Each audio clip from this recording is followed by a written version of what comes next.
일본 최초의 훈장인 우길장은 일제강점기 이완용을 비롯한 을사오적은 물론 친일파라면 대부분 받았던 훈장입니다.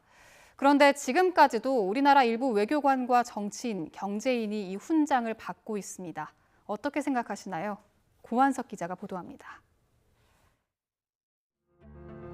1907년 정민년 7월 20일 고종 황제는 일제에 의해 폐위됩니다. 나흘 뒤 이토 히로부미와 이완용은 정민득약을 체결하고 대한제국 군대는 해산됩니다. 이때 이완용이 일본 천황으로부터 받은 훈장이 훈일등 우겔 동화 대수장, 이토 히로부미 가슴에 달린 것과 같은 일본 최고의 훈장입니다.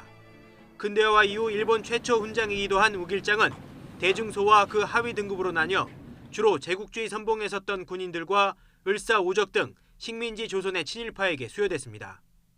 그런데 해방 후 지금까지도 우길장은 한국인들에게 수여되고 있습니다.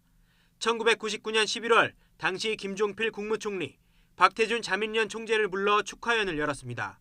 당시 박 총재가 한일 우호 친선에 이바지한 공로로 일본 정부로부터 훈일등 우길 대수장을 받았기 때문입니다. 가장 등급이 높은 우길 대수장 수상자만 보면 이병기 박근혜 전 대통령 비서실장과 권철현, 유명환, 유흥수 씨 등 전 일본 대사 가운데 일부가, 정치인으로는 김수환, 정의화 전 국회의장, 이홍구 전 국무총리 등이, 경제인 가운데는 송경식 경총회장, 조성래 효성회장 등이 받았습니다. 일본의 국가 침략주의를 상징하는 대표적인 훈장이 우길장입니다. 대단히 오늘날 한국 사람들이 그 우길장에 대해서 잘 모르고 있는 거, 이 문제는 사실 환기시켜서 제대로 알아야 합니다. 중국의 경우에는 우길장을 받는 사람이 한 사람도 없습니다. 떠오르는 태양을 의미하는 우길은 일본의 전통 문양입니다. 천여 년 전부터 사용됐다는 연구도 있어서 문양 자체를 제국주의의 잔재라고 하기는 어렵습니다. 이 때문에 국내 우길 훈장 수여자들도 문제의식을 느끼지 않았을 수 있습니다. 그런데 일제강점기를 겪은 우리에게 우길은 그렇게 단순한 의미가 아니죠.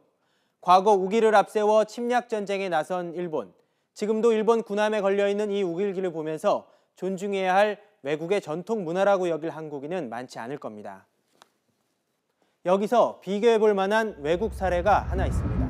2차 세계대전 당시 나치 독일의 철십자 훈장. 철십자는 일본의 우길과 마찬가지로 십자군 전쟁 때부터 내려온 독일의 전통 문양입니다. 그러나 2차 세계대전 패망 후 독일은 전쟁 범죄의 상징이라는 이유로 이 철십자 훈장을 폐지했습니다. 설령 지금까지 남아있다 하더라도 히틀러의 훈장을 받을 프랑스 사람이 과연 있을까요? 내년이 3.1운동 100주년입니다. 지금까지도 제국주의 시절 훈장을 없애지 않고 자국민은 물론 외국인에게도 수여하는 일본. 그리고 별다른 거부감 없이 을사오적의 가슴에 달렸던 훈장을 받는 한국인들을 보면서 역사의식이란 무엇일까 생각하게 됩니다. YTN 고한석입니다.